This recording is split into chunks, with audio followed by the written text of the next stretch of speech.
Good evening, everybody here, and welcome to the M&T Show podcast here. We're going to go over 3 different articles today here. The first one is going to be from AP News. Trump launches a new business venture during his campaign, $100,000 watches, which is his latest grift. He sold Bibles, sneakers, photo books, and cryptocurrency during his third campaign for president. Now Trump is launching a new business venture, diamond encrusted watches. The Republican presidential candidate unveiled the official Trump watch collection on Thursday, the most expensive listed as including 122 diamonds on its bezel and available in 3 18-karat gold styles, which costs about $100,000.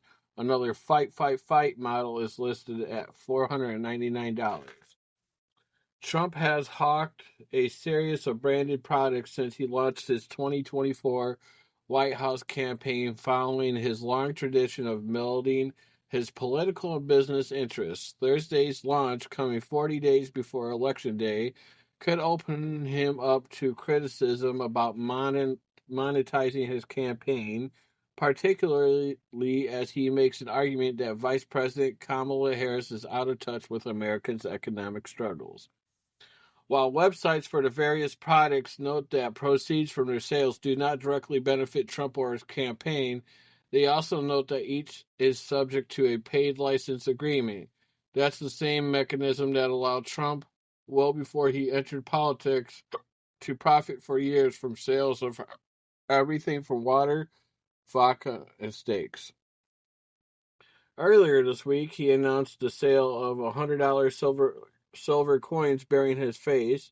In March, ahead of Easter, Trump released a video on Truth Social urging his supporters to spend $59.99 for a God Bless the USA Bible, inspired by country singer Lee Greenwood's patriotic ballad. Trump takes the stage to the song at each of his rallies and has appeared with Greenwood at events.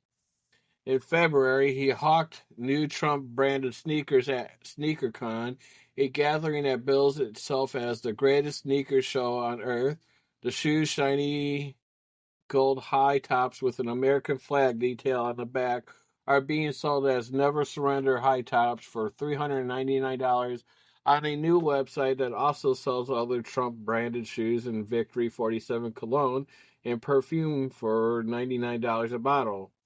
Trump has also dabbled in NFTs, or non-fungible tokens, and last year reported earning between $100,000 and $1 million from a series of digital trading cards that portrayed him in cartoon-like images, including as an astronaut, a cowboy, and a superhero.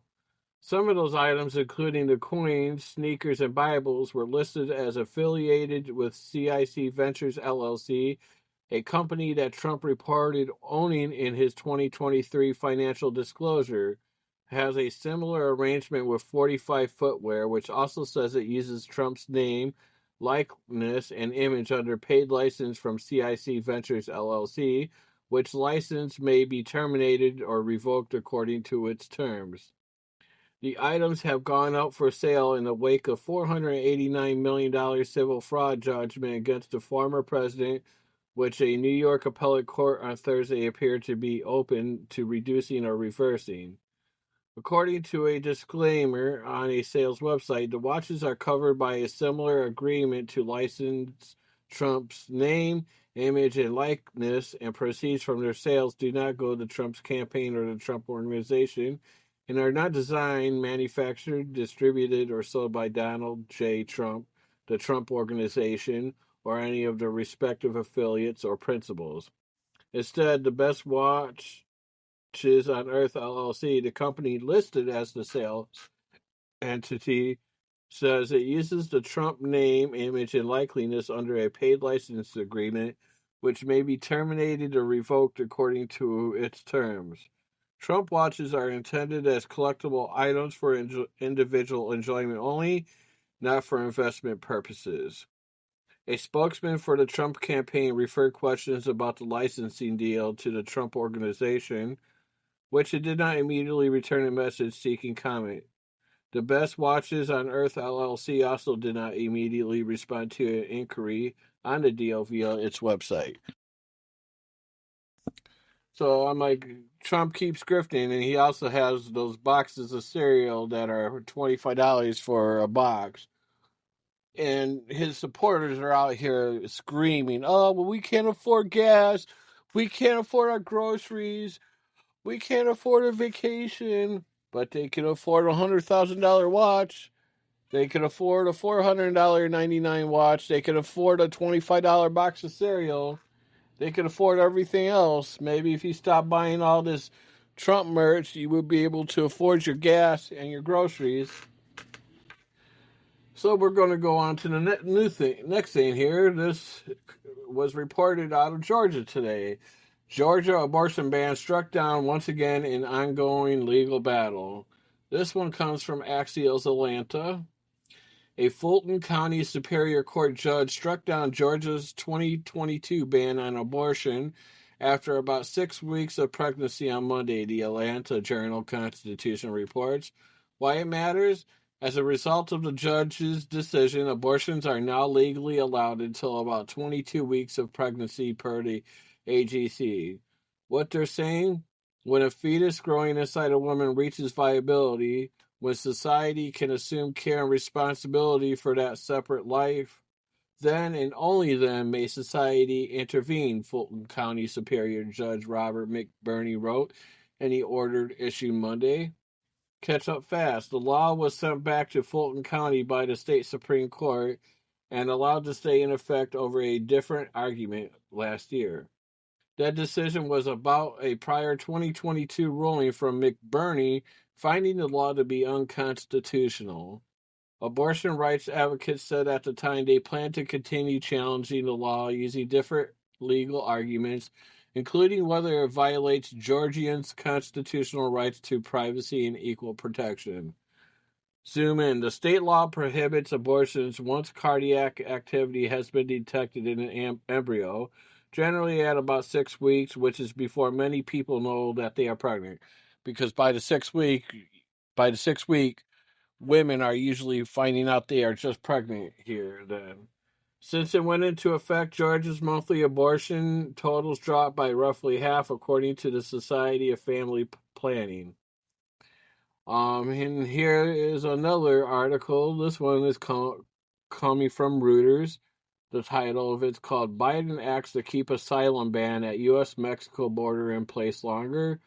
It was written by Ted Hessen, was just released today, updated 7 hours ago. Washington, September 30th. The Biden administration will toughen an asylum ban at the U.S.-Mexico border to keep it in place for longer, U.S. Department of Homeland Security officials said on Monday, signaling a desire to further curb illegal crossings.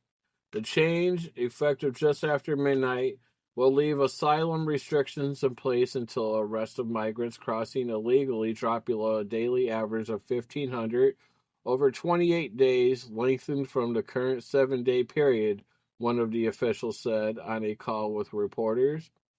President Joe Biden, a Democrat, issued the asylum ban in June to drive down record number of migrants caught crossing illegally. Immigration is a top voter issue in the run-up to the November 5th election, which is pitting Vice President Kamala Harris against Republican Donald Trump and immigration hardliner. Harris backs making the ban even harder to lift, Reuters reported last week, but the Biden administration did not adopt her proposal. U.S. border authorities have apprehended roughly 54,000 migrants in September to date, down steeply from a peak of 250,000 in December 2023, a DHS official said. A daily average of 1,500 over 28 days would represent a total of 42,000 migrants in that period. As part of the changes to the asylum ban, all unaccompanied children crossing illegally will be counted in the tally used to decide whether the restrictions can be lifted. Previously, only children from Mexico and Canada were counted. The stricter approach ensures that the drop in encounters is a sustained decrease and not tied to short-term trends, a DHS official said. Speaking under condition of anonymity, immigrant rights groups led by the American Civil Liberties Union have sued over the asylum ban, arguing that it runs counter to U.S. asylum law and closely parallels a Trump ban blocked in court. So those are the three articles that I read today here. Kamala Harris has acknowledged there is issues going on at the border. That is why we tried to pass a bipartisan border bill here. The person that wrote the border bill that was bipartisan was Frank Langford, or not Frank Langford, but James Langford here, who was appointed by Donald Trump. And Donald Trump back in June killed the deal. He basically is like, no. He put politics over the country. He's like, I don't want this to be passed during Joe Biden's term because I don't want to give Joe Biden a win. So instead of doing the right thing, he called members of Congress and told them not to pass the deal. So they killed the Langford bill, which was a standalone bill. There was nothing attached to it. It had no funding for Ukraine, no funding for Israel, no funding for anything. It was complete standalone. It gave conservatives everything that they wanted, but Trump had the bill killed. And Kamala Harris has already stated if she wins the presidency, she's going to bring that bill back and have it signed in office. Here, the bill would basically allow more funding to Border Patrol for them to hire more people to patrol the border. It will allow them to invest into border security, like getting sensors and drones and things like that to help monitor the border. It would help hire more immigration judges, which will be able to process cases to see who stays and see who goes, and all these things that people have been talking about. Without the funding, it ain't going to happen. Trump supporters want everything done by executive order. What they fail about executive orders is executive orders could be changed from when Obama comes in and he did executive orders, and then Donald Trump came in and overturned Obama's executive orders, and Joe Biden, once Donald Trump left, Joe Biden came in and undid some of Trump's executive orders, and whoever's the next president is either going to overturn some of Joe Biden's executive orders or not. It really depends. Executive orders are really temporary. It's a short-term fix. It's not a long-term fix.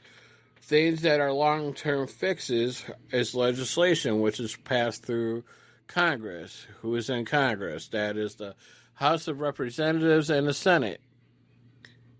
We got to fix the issue at the border in the Congress and not using executive orders, because the reason why Joe Biden is being sued by the ACLU is because in Title 8, 1158 U.S. Code, it says people are allowed to seek asylum by stepping foot on American soil.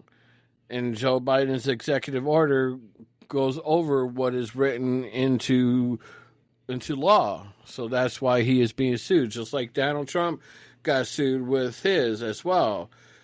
You can't write an executive order when the law says one thing and now you're making an executive order to try to change the law. Laws have to be made or changed through Congress. Here, when you make legislation, it lasts longer as well. You don't have to worry about the next president coming in and changing things or updating things. If they want a new piece of legislation to go focus on the border or whatever it is, then it has to go through Congress. But that is going to be it for tonight's podcast. I'm not going to do a long one tonight. I got other things I got to do. I am attending my first watch party tomorrow to see the debate between Harris and Walz, not Harris and Walz, but Vance and Walz. And Walz is going to destroy Vance severely. So I don't know about you, but I'm feeling very excited. And I also got to vote today. Today is September 30th. I voted early voting today. I woke up at 9:30 in the morning today, and I went up to my Board of Election office, and I voted in person, and I voted blue down the ballot here. I voted for Walz and Harris, and I voted for my best friend who's running for state rep here again. So it's going to be pretty fun. So I will do another podcast here in a few days, and I hope everybody has a good rest of your day. Peace.